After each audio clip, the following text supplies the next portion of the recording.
자, 오늘 조선시대 초상화 강의를 맡은 강관식입니다. 네, 반갑습니다.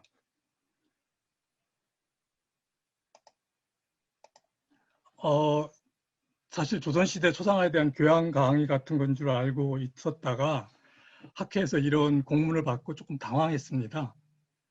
감정 인력 양성 프로그램의 감정 이론과 실습 강의라고 그래가지고요. 감정의 전문가도 아니고 감정은 아무도 감당할 수 없는 가장 어려운 일인데 좀 당황은 했는데 감정이 이제 이 프로그램은 제도로서의 감정을 다루고자 하는 거지만 미술사 연구의 처음부터 끝까지 시종일관 감정 작업의 핵심이죠, 그죠? 감정이 대개 이제 진위감정, 가격산정이 제도적으로는 중요하겠지만 감식과 감상을 다 포괄하는 개념이기 때문에 그래서 그동안 서로 느꼈던 문제의식을 공유하고 토론하는 그런 시간으로 생각을 하고 시작을 하도록 하겠습니다. 그래서 여러분들이 그동안 뭐 감정 강의를 들으면서 많은 분들한테 여러 감정에 대한 논의를 들으셨겠지만 간단하게 감정에 대한 생각을 정리하면서 시작을 하도록 하겠습니다. 감정은 기본적으로 상대적이고 제한적인 그런 작업인 것 같습니다. 사실 감정은 진품을, 진작을 전제로 해서 제한적으로 성립됩니다. 그죠? 그러니까 진품이 없으면은 감정이 불가능합니다. 그래서 제 생각에는 강의안이나 신사임당은 불가능하다고 생각이 되는데 또 있다 하더라도 몽유도원도처럼 안경 같은 경우는 이거 딱 하나지 않습니까? 그것도 굉장히 의교적이고 몽환적인 그림으로 이런 그 희소성이나 편재성에 따라서 굉장히 불확실할 수밖에 없습니다. 또 소동파가 미불하고 밤새워가면서 술 마시면서 글씨 쓰다가 나중에 내 글씨 좋아해서 모으는 사람들이 이 글씨를 보면 가짜라고 하겠지, 가가 이런 제발을 쓴 게 있거든요. 그래서 진작 같은 의작이 오히려 진작이 되고 이제 그런 허실술도 우리가 고려를 할 필요가 있다고 생각이 됩니다. 자, 실제로 감정을 할 때 뭐 여러분들이 다 아시는 일이지만 내재적인 요소, 양식, 도상과 합법이 핵심이겠죠. 그런데 미술사에서 굉장히 객관적인 것처럼 얘기하지만 사실은 굉장히 주관적입니다. 단원 풍속도첩이라든지 뭐 용주사 후불탱이라든지 여러 그림들에서 동일한 그림을 놓고 양식 해석이나 이걸 전혀 다르게 해석하는 데서 우리가 알 수 있듯이요. 그죠? 근데 이제 관서나 인장이나 재발 같은 건 상대적으로 객관성이 있지만 이거는 화면에 대해서는, 그림에 대해서는 예제적이죠. 내재적인 건 주관적인 단점이 있고 객관성이 있는 건 예제적이라는 또 단점이 있는 것 같습니다. 그래서 이런 것들을 서로 검증하면서 종합적으로 검토하는 게, 해야 되는 게 이제 감정의 실제인 것 같습니다. 그래서 중국 같은 경우도 감정이나 이런 게 굉장히 전문가들도 많고 국가적인 차원에서 연구를 많이 해왔지만 동일한 작품을 가지고 당대 최고의 대가라는 사람들이 서로 다른 해석을 내립니다. 도상과 화법 중심으로 보도록 하겠습니다. 중간에 이제 당시 원형이 남아있는 장황 몇 개를 소개해서 장황도 한번 간단하게 보는 기회를 갖겠습니다. 한 4단계로 나눠서 보겠습니다. 보통 이제 중기는 더 뒤에서 나누는데 초상화에서는 조금 더 일찍 나눠봤습니다. 이건 뭐 큰 의미가 있는 건 아닙니다. 대개 이제 이런 식으로 변화를 한번 파악해 보면은 덩어리가 잡혀서, 자, 중기를 16세기 초로 본 거는 조선시대 초상화, 특히 이제 중기 초상화의 가장 큰 특징이 자수흉배하고 체전인데요. 이게 1506년에 처음 나타나서 좀 앞서서 당겨봤습니다. 그 다음에 후기는 체전이 없어지고 화면석, 호피, 녹포, 학흉배가 나오는 게 조선후기 초상화의 가장 큰 특징인데 요걸 기준으로 해서 대체로 17세기 후반으로 뭐 나머지는 뭐 해화사 일반적인 구분하고 이제 뭐 비슷합니다. 그래서 또 각 시기마다 조금 더 나누면 이렇게 한 서너 단계로 또 세분을 할 수 있을 정도로 이렇게 변화들이 나타납니다. 그래서 전체를 보게 되면은 15세기부터 20세기 초까지 도상이나 화법은 여기 작은 걸로는 안 보이죠. 다양하게 변화가 일어납니다.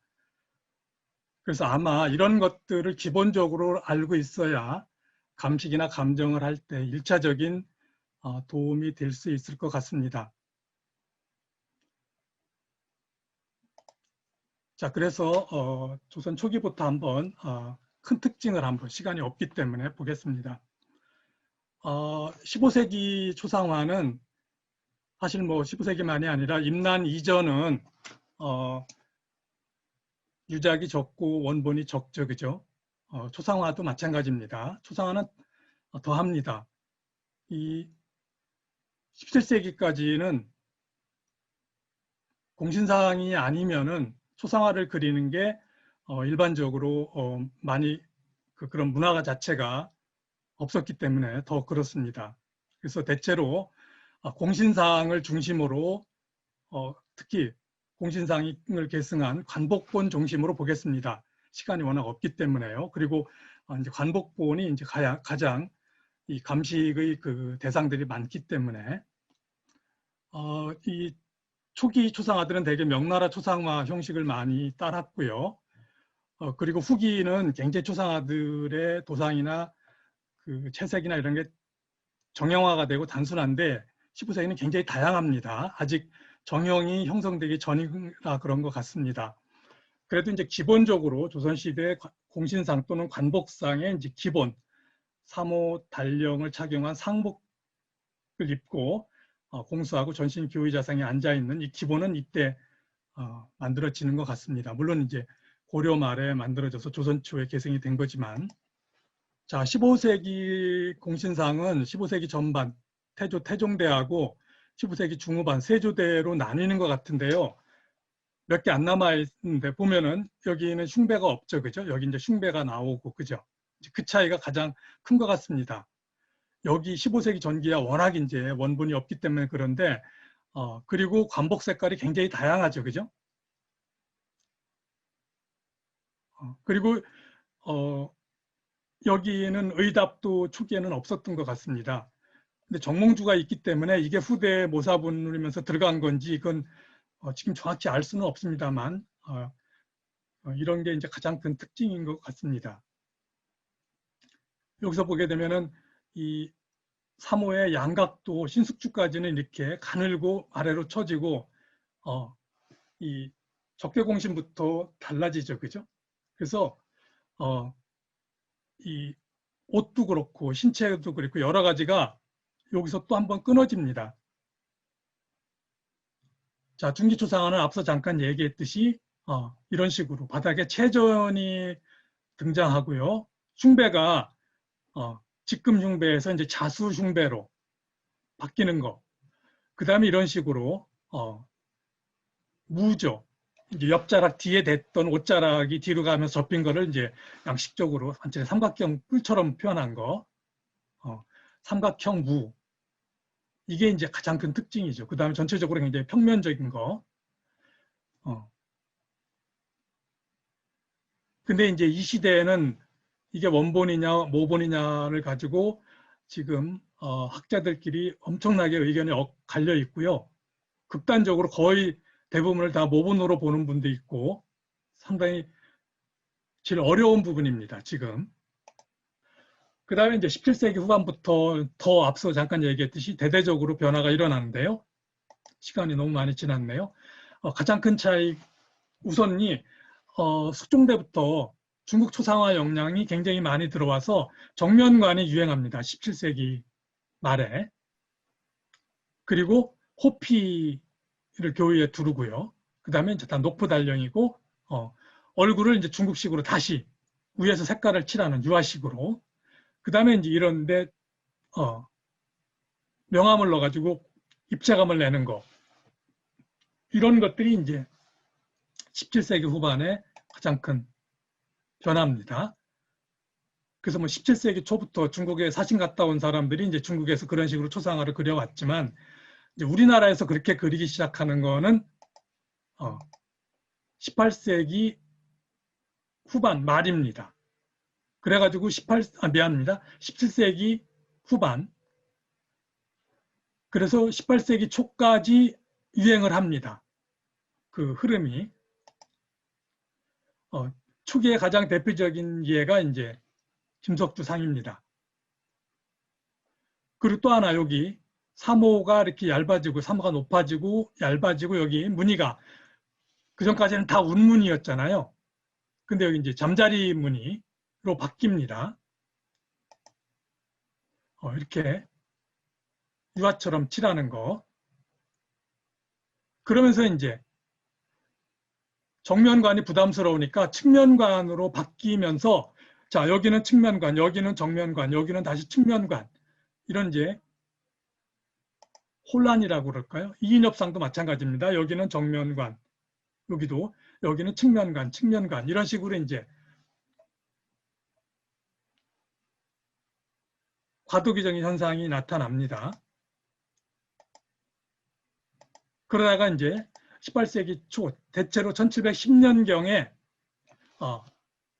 정리가 됩니다.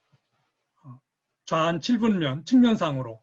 그 다음에 얼굴은 선연법으로, 명암법은 시각적인 명암법으로. 윤두서 1710년, 1713년, 14년 연인군 초상이 가장 대표적입니다. 그리고 여러분 알다시피 체전이 사라지고요. 바닥을 안 그리다가 이제 장식성을 높이기 위해서 이제 화문석을 그리는 우리 현실이죠. 뭐 전에 제가 논문에서 썼듯이 숙종 어지린 그릴 때 태조 어진처럼 체전은 우리식이 아니다. 그래서 이제 숙종이 깔고 있는 용문석으로 그리자라고 바꿔 그린단 말이에요. 논의 끝에. 이제 그걸 보여준 건 철종 어진에 잘 남아 있습니다. 숙종 어진도 이제 이렇게 그렸겠죠. 이렇게 이제 입체감 있게 사선투시는 아니고 이제 수직 수평으로 했었겠죠. 연인군 초상에서 보듯이. 그죠? 녹부달령의 측면관, 시각적인 명암법이죠. 그죠? 그리고 여기 이제 화문석이 보입니다.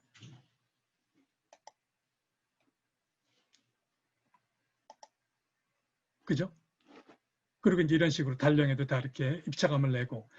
그런데 한 1719년까지 1710년대는 중국에서 한편으로는 17세기 후반에 들어왔던 중국식을 우리식으로 소화해서 바꿔가기도 하고, 또 한편으로는 여러분 알다시피 1710년대에 그 중국에 가가지고 서양화나 중국식이 굉장히 많이 들어옵니다.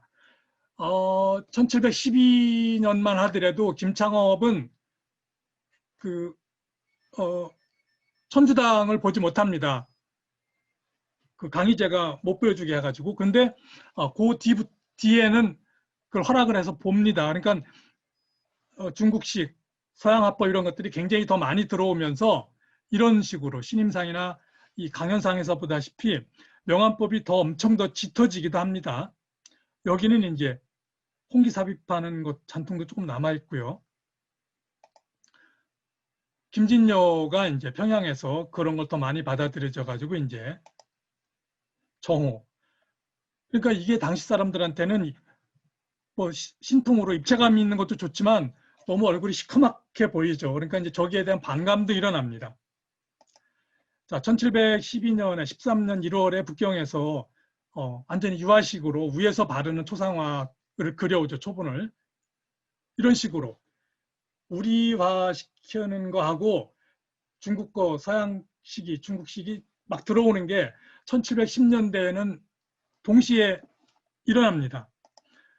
그래서 이 기사개첩에는 굉장히 다양한 화법이 공존합니다. 그러다가 1720년대에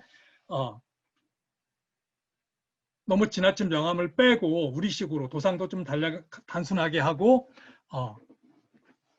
이제 조선식 초상화로 이렇게 바꿔가는 게 이제 정립이 되는데 그 대표적인 사람이 진지혜입니다.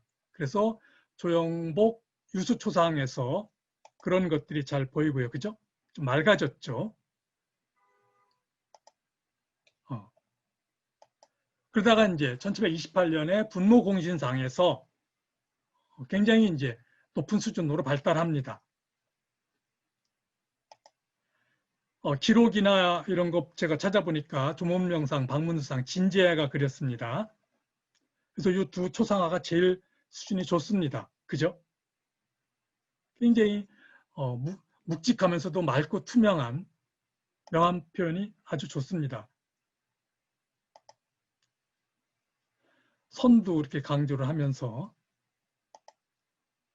박문수도 그죠? 거의 똑같습니다.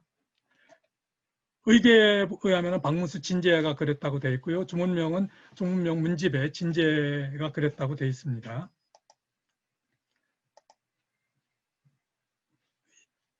유지초본도 남아 있습니다.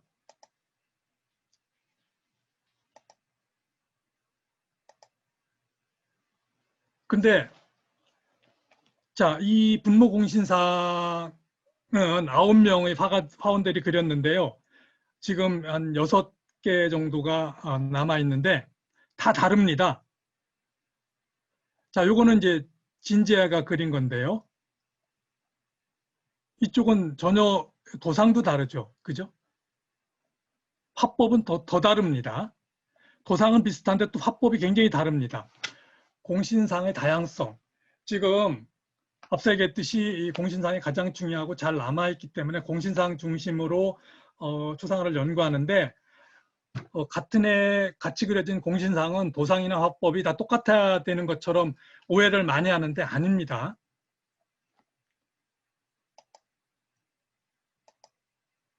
전혀 다릅니다. 도상도 다르고 화법도 다르고 굉장히 이거 전통적입니다. 자, 여기 도상은 비슷한데 여기는 전혀 다릅니다. 굉장히 각지게 명암을 넣었고요. 서양식으로.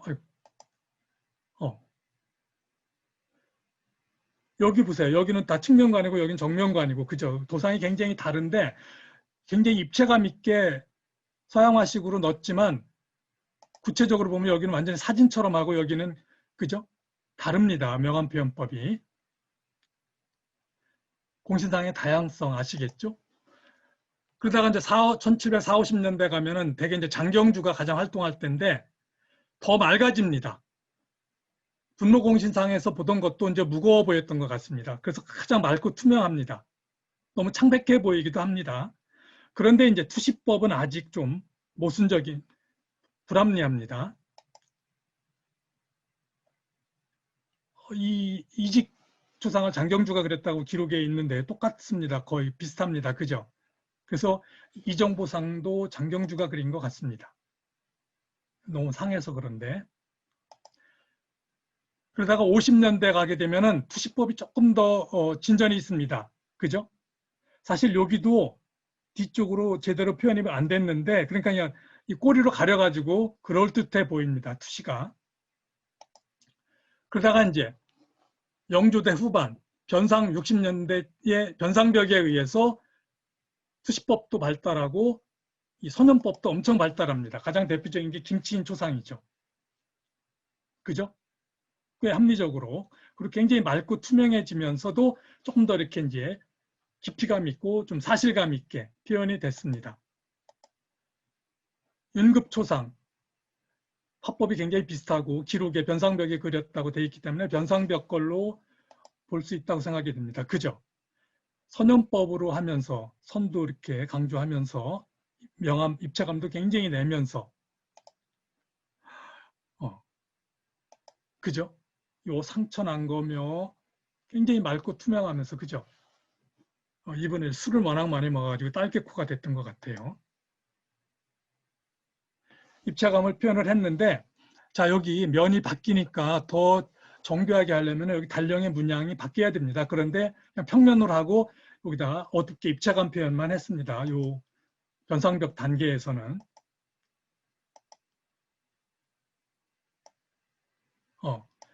여기도 이렇게 이제 수평으로 면을 맞췄죠. 여기는 약간 여공근법으로 D가 벌어지긴 했는데. 자, 그리고 이거는 확실하게 기록에 나옵니다. 68년에 변상벽이 그렸다고. 전면에 화문석을 깐 가장 지금 알려진 걸로는 빠른 겁니다. 금박 붙여가지고. 다만 이제 이렇게 여기서는 이렇게 이제 수평 수직으로 화문석을 그렸습니다. 그러다가 여러분 알다시피 이제 정조대 대체로 1780년대에 이명기에 의해서 서양화법하고 중국 초상화법이 다시 이때 북학시대지 않습니까? 완전히 이제 중국을 배우자는 열풍이 부니까 전면적으로 들어와서 이 시각적인 사실성 표현, 입체감 표현이 진전되는데 변상벽 단계에서부터 18세기 진제 변상벽 단계에서 축적됐던 그 조선적인 그런 초상화법이 워낙 강하고 수준이 높았기 때문에 두 가지를 절묘하게 융합시켜 가지고 그립니다. 자, 대표적인 거 한 세 가지 정도만 보겠습니다. 이창우는 무신 그 귀족 가문으로 포도대장 다 지냈습니다. 그래서 이 국은복을 보여주는, 그래서 굉장히 사실적인 선염식 명암법으로 그렸으면서도 굉장히 안정된 투시법으로 마치 눈앞에 실제로 앉아있는 것 같은 느낌. 이것도 당시 원형 표고입니다. 선화식입니다. 강서양 초상화 잘 아시죠? 그죠? 1783년에 이명기가 20대에 그린 건데 전부 교의자였는데 이제 중국식 의자로 바뀌고 손 드러내는 것도 중국식이죠. 그죠? 여기 이제 그림자까지 표현하고 얼굴을 더 이제 서양화처럼 위에서 덕지덕지 이렇게 유화처럼 바르는 건 아니고 전통적인 선염식인데 완전히 이렇게 붓끝으로 소묘하듯이 그려서 또 아들이 당시 기록을 남겨서 놀랍게도 이걸 그리는데 열흘밖에 안 걸렸습니다. 그죠? 확 달라졌죠. 붓끝으로 붓자국이 보이죠. 막 명암는. 저는 이걸 필묘법이라고 부릅니다. 육리문이라고 많이 부르는데 육리문 이거 살결을 그린 게 아닙니다. 명암을 넣는 붓타치입니다. 여기도 이건 고분법이라고 합니다. 호분을 두껍게 발라서 높이를 주고 악교칠하고 그 위에다가 금박을 붙이면 이런 식으로 실제 입체감 있게 표현이 됩니다. 손 표현하는 것도 중국식이고요. 여기 보세요. 이제 그림자까지 표현을 했습니다. 그죠? 보이죠? 그림자 표현한 거. 최재공 초상화도 마찬가지입니다. 그죠? 이것도 이명기가 그린 건데 족자를 싸는 비단까지 잘 남아 있습니다. 여기는 이제 더 정교하게 그 타치를 잘 안 보이게 했습니다. 마치 여기 주름선이 없는 것 같은데 돋보기로 보면은 주름선을 그렸습니다. 그런데 거의 같은 명암으로 이렇게 선염하고 필묘법을 했기 때문에 언뜻 보면 안 보입니다. 그런데 여기 조금 보이죠. 돋보기로 자세히 보면은 이 선들이 보입니다. 그리고 아주 미세한 붓타치가 보입니다.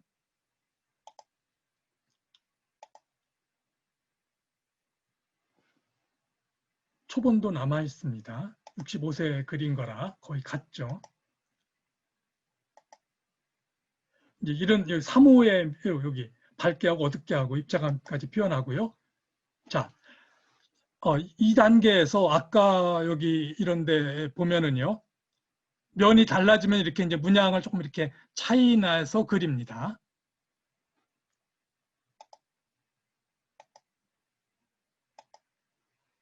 여기도 이제 사선 투시로 잘 하고요.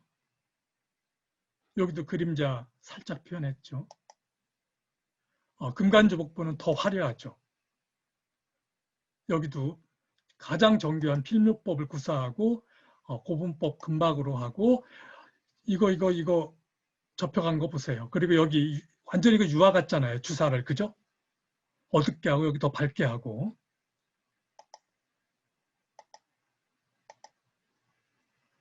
이거는 이제 어진 그리고 나서 정주가 이명희한테 그려주라고 한 건데, 이 선추를 선물했죠, 정주가. 지금 이게 후순가에 그대로 남아 있습니다. 똑같이 그렸죠, 그죠? 유지초본도 남아 있습니다. 자, 육리문이 아니고 필묘법입니다. 여기 보세요. 여기 붓자국 보이죠? 이렇게 명암는. 나중에 12월 달에 제가 한번 발표를 하겠습니다만, 살결은 여기서 이렇게 방사선으로 이렇게 퍼집니다. 전혀 90도 반대입니다. 면 따라서 이렇게 붓으로 명암을 넣은 겁니다. 여기 푸른기를 살짝 넣어가지고 그 비단이 반짝이면서 윤기가 있는 그것까지 표현을 했습니다. 오재순 초상은 더하죠. 족자 말면은 그 뒤쪽에다가 이렇게 써놔서 91년에 그린 걸 알 수 있는데요. 자, 이렇게 되니까 이제 정면관으로도 완전히 입체감 있게 표현을 했습니다. 그죠?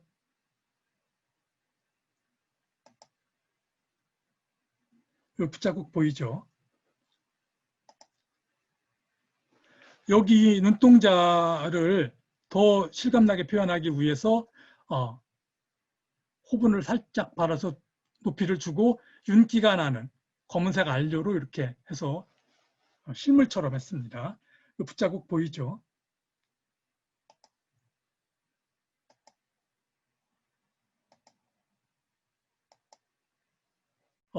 자수흉배의 요 실 질감까지, 그죠?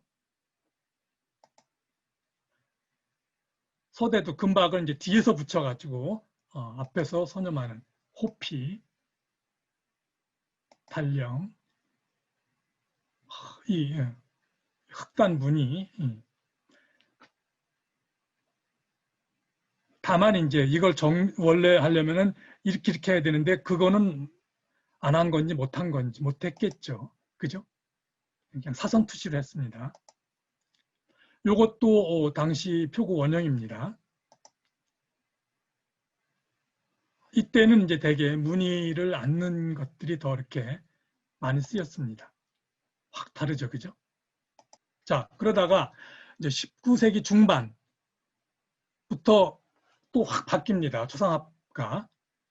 정조대까지 발달했던 진경시대 후기가 이제 쇠퇴하고 가장 큰 차이는 이제 서양화법이 퇴조하고 전통적인 선묘가 부각되고 바닥에 화문석도 없어지고 의자는 이제 중국식 의자로 교의자가 사라지고 가장 대표적인 게 조인영 그다음에 이제 고종대 이하영 초상화서는 다시 이제 화려해지고 다양해지고 이제 북학 취향이 드러나고 19세기 말 20세기 초는 이제 사진하고 유화의 역량으로 다시 이제 유화나 사진처럼 바뀝니다. 자, 조인영 조상은 아까 권엄 조상보다도 더 위축되고 그죠? 바닥에 화문석도 사라지고 김정희 조상도 마찬가지입니다. 이런 식으로 선묘를 굉장히 강조하고요. 그죠? 1760년대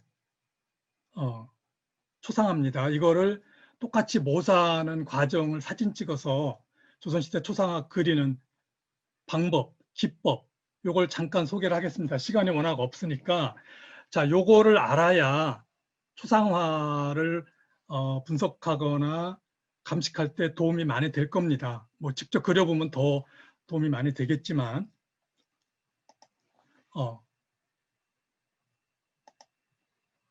이거는 그 2004년에 내가 만든 진체대학원에서 학생이 모사한 겁니다. 그래서 이제 자세하게 이걸 분석을 해야 되죠.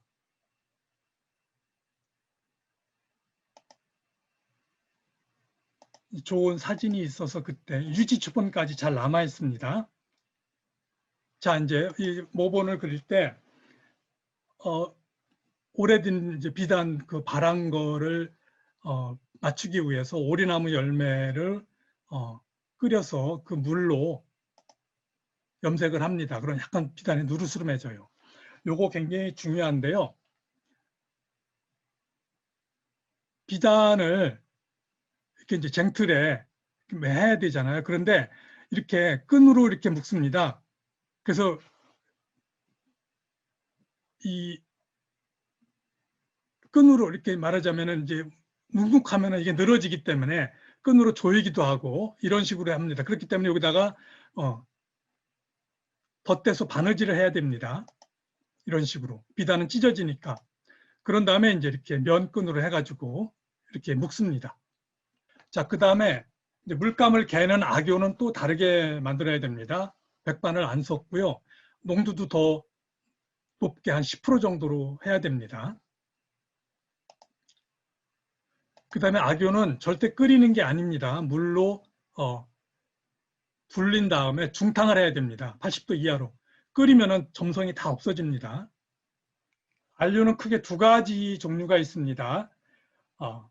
이런 무기질 안료, 광물성 안료, 돌에서 직접 캔 거하고,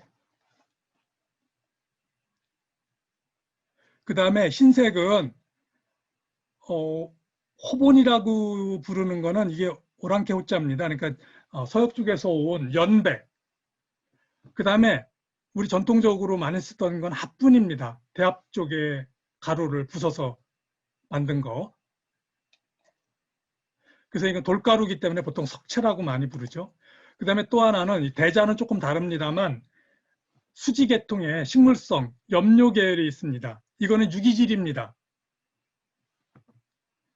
그 다음에 이 대자는 이 적철광 계통입니다. 그러니까 이거는 무기질이죠. 근데 이거는 흙처럼 그 갈아서 쓰기 때문에 사용법은 이 염료하고 거의 같은 류입니다. 얇은 종이에다가 이제 대개 기름을 먹여서 대개 이제 콩기름을 먹입니다. 조선시대는. 그러면 약간 반투명해지기 때문에 체제공 초상화가 잘 보여주는데 뒤에서 배치해서 앞에서 이렇게 해본 겁니다. 그 다음에 이제 이거를 모사하려면은 이걸 똑같이 형태를 떠내야 되잖아요. 조선시대는 이제 유지초본에다가 홍경주 유지초본이 이제 18세기 때 모사할 때 꽤 남아있어서 그걸 잘 엿볼 수가 있는데요. 유지초본은 약간 반투명해서 보이니까 위에다 올려놓고 이제 뜨는 겁니다. 요즘은 이제 워낙 재질이 좋으니까 트랩할지 같은 거를 올려놓고 이제 뜹니다. 그 다음에 이제 선이 중요하니까 이제 선 연습을 한 거고요. 자, 상초. 자, 유지에다가 이제 그 형태를 떴잖아요. 그걸 비단 밑에 대고 비단에 비치니까 그걸 먹선으로 뜨는 겁니다. 선을 먼저 뜹니다. 이걸 비단에 올린다고 그래서 보통 상초라고 부릅니다. 그 다음에 이제 배채부터 합니다. 아까 원본 배채 사진 봤죠? 이제 똑같이 배채 하는데 이 학생은 이제 여기는 원래 배채를 안 했는데 여기는 배채를 했습니다. 이제 완성을 했습니다. 그 다음에 이제 장황하면 이제 끝이죠. 자, 이 정도로 끝내고요. 수상화 감정 실습. 제가 그동안 경험했던 몇 가지를 한번 소개를 해보겠습니다. 그 다음에 이제 그 설문지에 있었던 내용, 주인공을 어떻게 파악하고 작가 추정하는 거, 원본 모본 구별 뭐 이런 것들 중심으로 먼저 주인공을 파악하려면 아무래도 왜냐하면 주인공이 잘못된 경우들도 있습니다. 그래서 일단 생존연대 생애 특히 관직이 중요하죠. 뭐 관대라든지 흉배. 근데 관직하고 품계는 조금 다릅니다.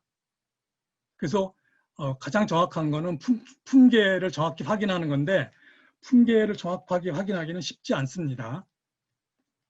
그래도 뭐 대체 관직하고 품계하고 어느 정도는 일치하니까 그 다음에 이제 도상화법 이런 것들을 종합적으로 검증하는데 자, 한 서너 가지 한번 소개를 해보겠습니다. 윤집초상하고 김치인초상하고 이제초상. 이 초상화 아시죠? 국립박물관에 있는 건데 여기 뭐 윤집초상화라고 쭉 써놔가지고 오랫동안 국박 도록에도 윤집초상화로 소개가 됐죠. 근데 윤집은 여러분 아시죠? 사막사. 송나라의 병자호란때 붙들려가서 항거하다가 죽은 32살에 죽었거든요. 그래서 사막사로 존숭을 많이 받았는데 이 32살 얼굴이 아니죠. 그죠? 그리고 17세기 도상이나 화법도 아닙니다. 그죠? 그러니까 여기 써 있다고 다 아닌 겁니다. 간송미술관에 이한철이 그린 신계 윤정현 초상화가 있습니다. 똑같죠. 그죠? 앞서 잠깐 소개했듯이 이제 19세기 추사 주변에서 북학 역량으로 중국 초상화법을 그린 거죠. 아마 그러니까 이거는 당시 그렸던 복본이나 별본이었던 것 같아요. 근데 이게 이제 집안에서 흘러나오고 골동상들한테 가면서 윤정현보다 더 유명한 사람이 윤집이죠. 그래서 윤집 초상으로 이렇게 둔갑이 된 것 같습니다. 윤정현 초상화로 바로 잡아야 되겠죠. 그죠? 자, 그 다음에 이것도 잘 아시죠? 그죠?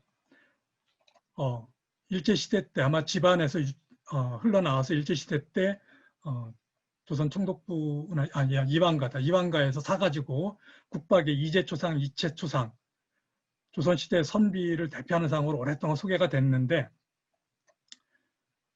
아마 이 정도면은 비슷한 시기 같은 화가가 그린 게 아닐까 싶은데요. 아시다시피 이제 오수석 선생이 얼굴이 닮았고 여기 검은 버섯 난 거 병리전상같이 똑같다. 근데 이게 더 늙었다. 그래서 10년 뒤에 이채가 다시 그린 거로 봐야 된다. 이래가지고 이제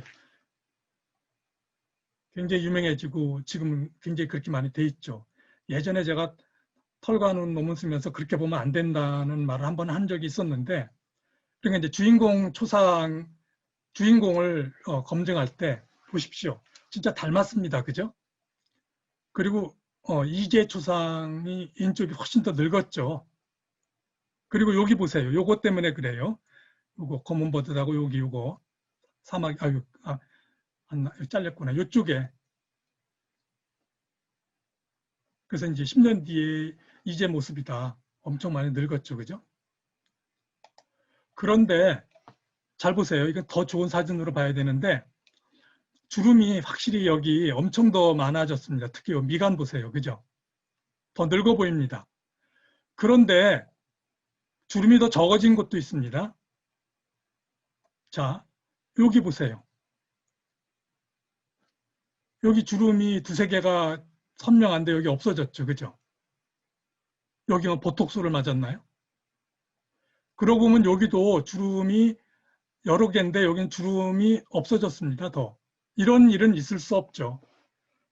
그래서 제가 아주 유명한 한의사한테 물어봤습니다. 조선시대에 주름 없어지는 뭐 약 같은 게 있었냐고. 그랬더니 없다고 그러더라고요. 그러니까 동일인의 10년 모습으로는 불가능하죠. 그죠? 도상, 10년 뒤에 더 그렸으면 왜 이런 건 안 써놨는지 또 의관이나 이런 게 시대에 유행이 있습니다. 요 19세기에는 이 복권에 대해서는 논란이 많았거든요. 이게 뭐 중이 쓰는 모자 같다 해가지고 18세기 후반부터 약간 복권을 기피하는 현상도 있고요. 19세기 가면 더 심합니다. 그래서 정자관으로 그렸잖아요. 그래서 이거는 내 생각에는 이재초상을 요 무렵에 다시 그린 걸로 요 무렵 1802년에 이재를 추승하는 사업이 많아졌거든요. 자, 그 다음에 작가 추정. 굉장히 어렵습니다. 초상화, 이제 앞서 우리가, 진제 화법, 장경주 화법, 변상벽 화법, 이명기 화법, 이한철 화법, 최재공 화법. 유명한 어진 화사들, 시대가 달라지니까 화법이 달라지는 그런 얘기를 했는데, 같은 시대에는 공유되는 측면이 많기 때문에, 물론 분모공신상에서 보듯이 같은 시대에도 이제 확 다른데, 참 추정하기가 쉽지는 않습니다. 그런데 어떤 문헌 기록에 있거나 분명한 기준작의 화법하고 비슷할 때는 어느 정도 추정해 볼 수 있을 것 같아요. 한 두세 개 한번 보겠습니다. 진지해하고 변상벽. 진지해는 확실한 기준작이 있단 말이에요. 여기 진지해가 그랬다고 쓰여 있습니다. 밝고 투명하고, 그죠? 선묘하고 선언법하고 명암법하고 적절하게 조화를 이루고 있고, 도상도 약간 간결하고. 자, 조문명하고 박문수 초상화는 녹군도가 뭐 이게 진지하게 그랬다고 쓰여 있습니다.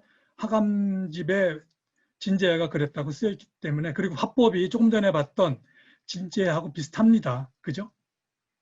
그래서 이제 이 두 초상화는 진지해로 추정해도 저는 뭐 틀림이 없다고 생각을 합니다.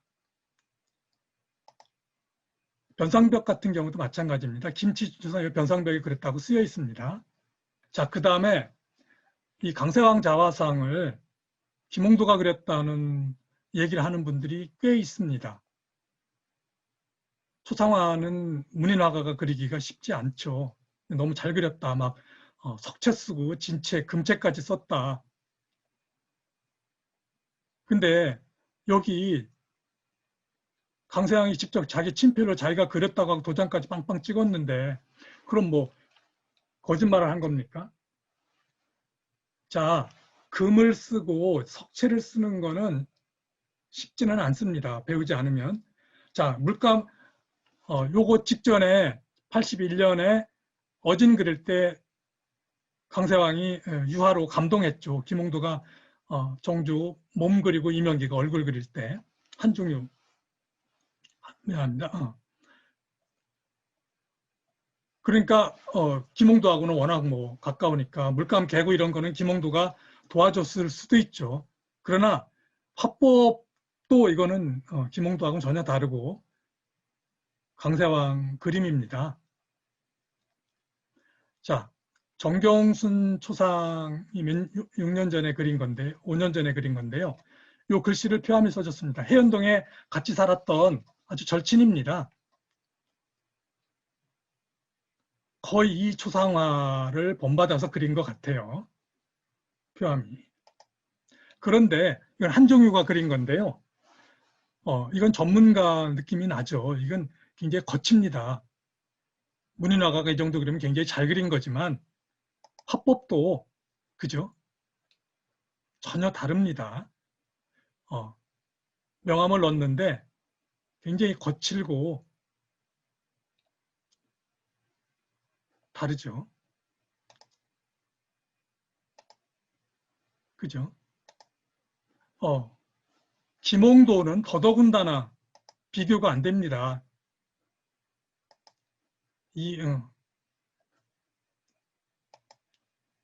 이 세련미, 이 테크닉, 그죠? 문인화가가 잘 그렸지만 김홍도하고는 차원이 다릅니다. 교수하고 학생 그림만큼이나. 그래서 이거는 100% 강상이 그린 거로 봐야 됩니다. 이걸 많이 본받아서 이제 꽤 더 잘 그렸던 것 같아요. 자, 그 다음에 원본과 모본. 확실한 기록이 있으면은 뭐 파악하기가 좋습니다. 그죠? 안양상, 정몽주상, 윤중상. 근데 이모 기록이 없을 때는 확실한 원본의 도상과 화법을 파악하고 비교 검토해서 검증해서 판단할 수밖에 없죠. 앞서 17세기 초상화 할 때 잠깐 얘기를 했는데 한번 두세 개 한번 예를 보겠습니다. 정몽조 같은 경우 그죠? 여기 둘 다 보물이 됐는데 여기 쓰여 있습니다. 숭정 기사 모본. 여기 가정 땡땡 고본. 문집에 보면 가정 을묘 임고본, 임고서원에 소장되어 있는 걸 가정 을묘년에 이제 모사했다. 지금 해석해가지고 1555년, 이거는 1629년에 모사한 걸로 지금 보통 그렇게 해석을 합니다. 굉장히 오래전 거죠, 그죠? 그래서 둘 다 지금 보물로 지정이 되어 있는데요. 이렇게 이제 글씨가 쓰여 있으면은 뭐 파악하기가 좋습니다. 자, 어찌됐든. 자, 그런데 아무런 기록이 없을 때, 시간이 없기 때문에 같이 토론할 수는 없는데, 미안합니다. 이거 한번 보세요. 이산의 초상이 지금 국박에 있는 건데요.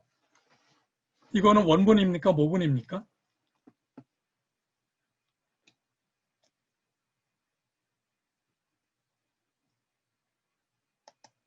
자, 그러면 이제 이산의 여러 가지 뭐 생애나 이런 거, 그죠? 연대를 보면은 1590년에 광국공신이었거든요. 그럼 이제 광국공신상 원본인가 우선 그걸 검토를 해야 되겠죠. 그죠? 근데 일단 여기 아자무늬가 있죠. 그죠? 화문석이 있고. 그러니까 화문석이 있으니까 일단 19세기, 18세기 이후고 명함 표현이 있고. 그죠? 여기 아자무늬가 있으니까 이거는 19세기 후반이잖아요. 그죠? 그런 식으로 한흥인의 광국공신하고 도상이 완전히 다르죠. 자, 이렇게 사모가 낮은 건 정사공신, 광해군대부터 나타났죠. 그죠? 1613년. 근데 1609년에 죽었으니까, 그죠? 광국공신일 수가 없죠. 그죠? 그러니까 아마 주변에 있었던, 광해군대의, 공신상이나, 또는 정사공신상, 대개 이게 광해군대, 익사공신, 초상화들의 전형적인 특징이죠. 아마 그런 걸 염두에 모델로 해서 그린 것 같아요. 그죠?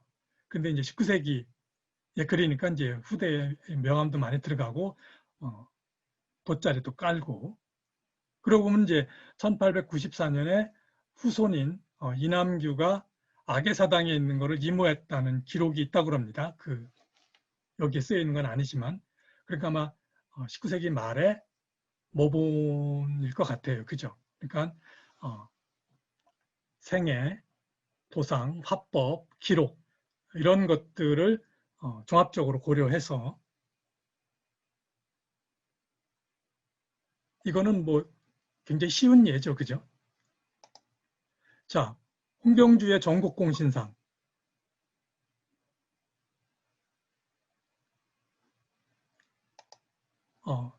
지금 전국공신상은 이제 원본은 없습니다만 후모본이 몇 개가 있는데 그죠? 이유는 여기에 화문석이 없습니다. 그런데 여기는 화문석이 있잖아요. 그죠? 그러니까 이거는 지금까지 우리가 알고 있었던 기준으로 하면은 18세기 이후의 모본이죠. 그죠? 위성공신상 내에서 홍기사 맵이 더 일반화됐다. 그리고 이제 공신상은 다 똑같은 게 아니다. 화가마다 다르다. 노인네가 그리면은 더 옛날 양식으로 그리고요. 공신상의 다양성. 자, 그 다음에 마지막으로 과학적 실측과 감식.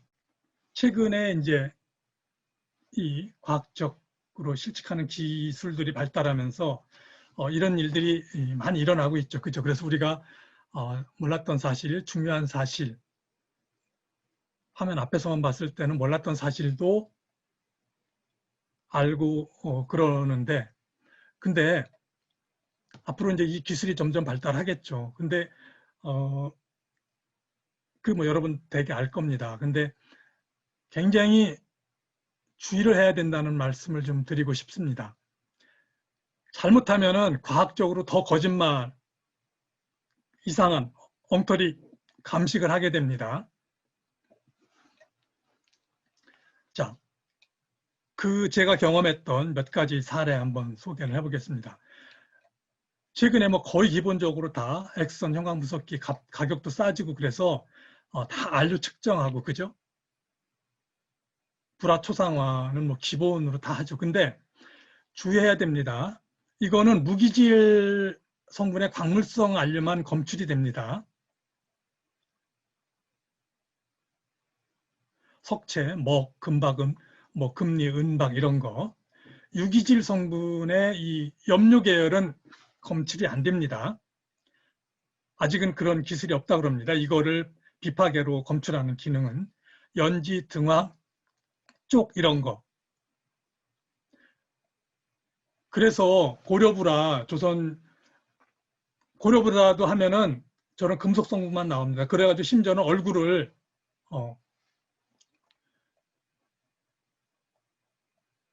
흰흙으로 배치하고 앞에서 금으로 그렸다, 금으로만 그렸다 이런 얘기를 하는데 토분으로만 그건 말이 안 됩니다. 초상화 앞서 봤듯이 연지나 등왕이나 쪽을 사용하지 않고는 초상화를 그릴 수가 없습니다. 근데 이건 엑선 형광푸기는 절대 안 나옵니다.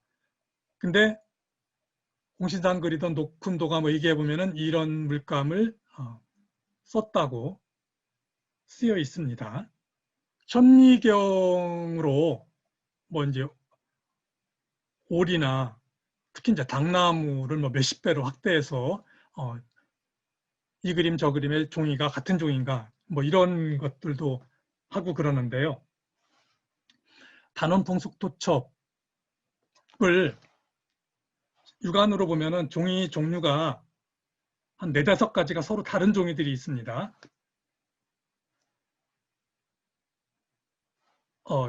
저는 그렇게 생각을 합니다. 이거는 풍속화가 유행할 때 화원들이 풍속화 화보를 만들기 위해서 좋은 풍속화들을 모사해가지고 계속 이렇게 모아서 만든 겁니다. 그래서 어떤 거는 잘못 그려서 또는 더 좋은 게 있어가지고 그려가지고 그 위에 붙이기도 하고 그래서 종이가 한 4-5가지가 육안으로 봐도 색깔이나 그 질감이 4-5가지가 되는데 그걸 더 좀 과학적으로 어떻게 해볼까 해가지고 제가 부탁을 했습니다. 이걸 좀 섬유 5를 좀 측정해 달라고. 그러니까 몇십 배 현미경으로 측정하니까 섬유, 당나무, 오리 다 똑같은 걸로 나왔습니다. 그래서 다 종이가 똑같다. 다 한 사람이 그린 거다. 단원이 그린 거다. 이제 보존과학 하시는 분이 그렇게 해석을 했는데 논문까지 썼습니다. 근데 그거 얼마나 황당한 겁니까? 눈으로 보면은 차이가 다 보입니다. 근데 왜 이렇게 됐습니까?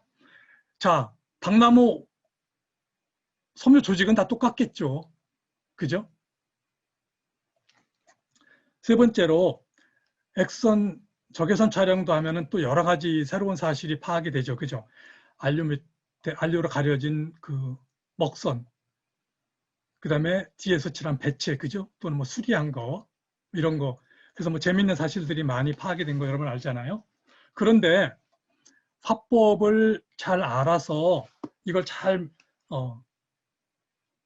대응해서 종합적으로 잘 해석을 해야 되지 잘못하면은 황당한 해석을 하게 됩니다. 이거 참 얘기하기가 좀 거북한데 너무 이미 다 알고 있는 사실이기 때문에 미안합니다. 왜냐하면 이거는 그냥 내가 말로만 설명하려고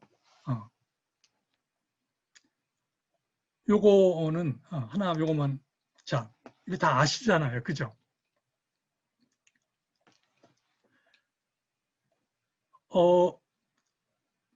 96년에 오주석 선생이 이 조선사료 집진에 있는 이 사진을 발굴해 가지고 사실은 93년에 제가 이따 보여드리겠습니다.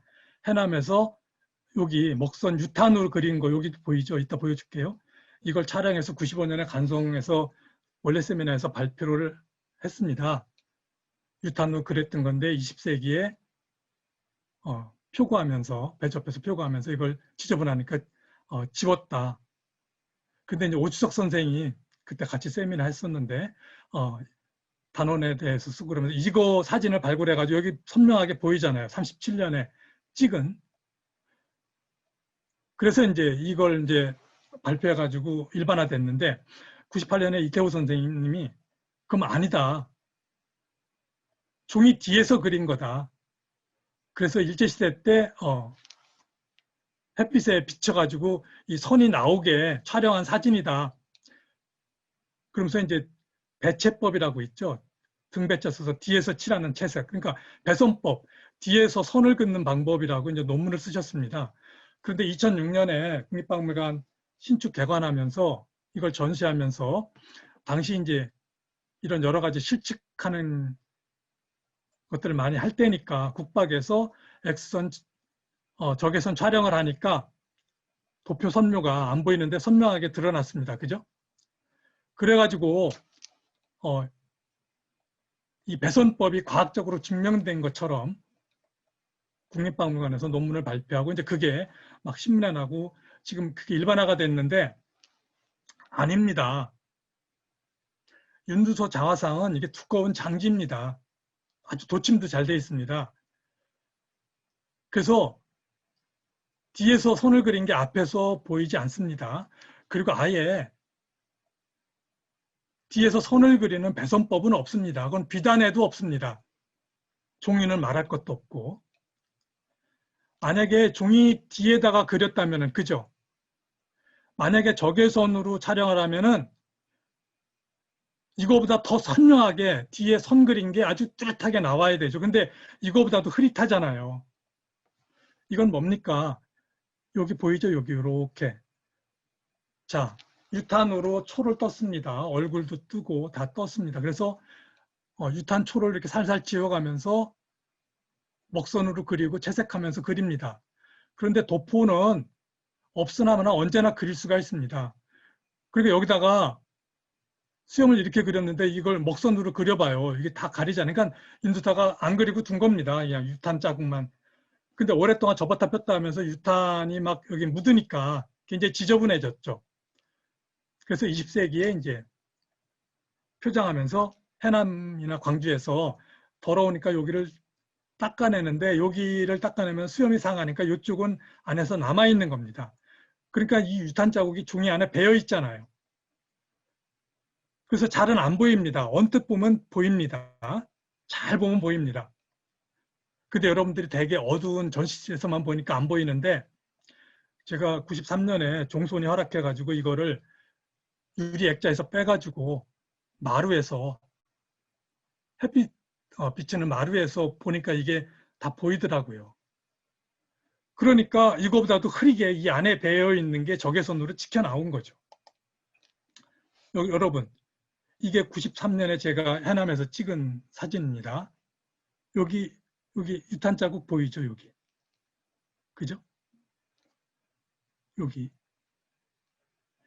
그러니까 이쪽은 덜 닦은 겁니다. 여기 밑쪽보다. 여기면 수염이 상하니까.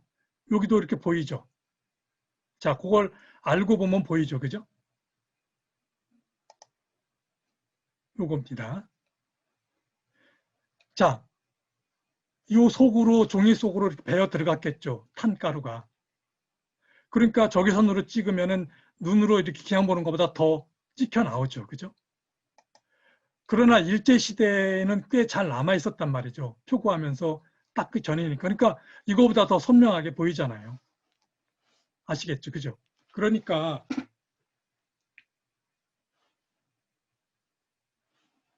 화법을 잘못 알고 이걸 적절하게 해석하지 않으면 이상한 해석이 마치 과학적으로 증명된 것 같이 되기 쉽습니다. 자, 이 정도로 해서 제 강의는 다 마치겠습니다.